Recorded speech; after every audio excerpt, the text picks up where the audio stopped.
د مرستو وکړې پیج درنو او قدرمندو لیدونکو سلامونه او نیکې هیلې. قدرمندو ملګرو، د مرستو په دوام کې تاسې زموږ سره بهتره په ویډیوګانو کې یتیمانان ګورئ، زموږ سره مولودین خلک ګورئ چې هغوی معذوره وي، د مزدورۍ د ګټې وټې هیڅوک نه وي.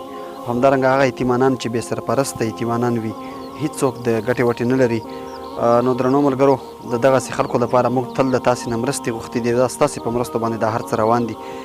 درنو ملګرو، ستاسې مرستو په ډېرو کورنیو کې خوشحالیانې راوستې او د یتیم په مخ باندې خندا راوسته.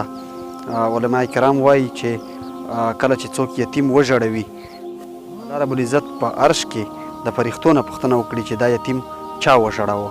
نو راځئ د یتیم په مخ مسکا راولو، یتیم ته لاس سره یو کړو او په هیڅ دا را نشي چې موږ یتیمانان یو، زموږ څوک د ګټې وټې نشته.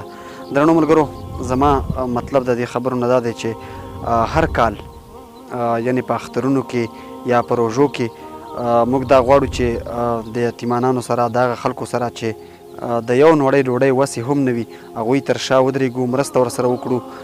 قدرمندو ملګرو، د راتلونکي وړوکي اختر لپاره موږ غواړو چې د یتیمانانو دپاره د جامو بندوبست وکړو. همدارنګه که څوک د خوراکي توکو د مرستې وس هم لري، نو زموږ سره په دې برخه کې مرسته وکړئ.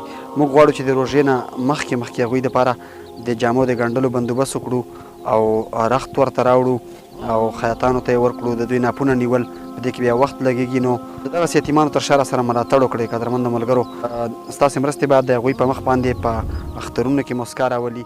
ډېره زیاته مننه.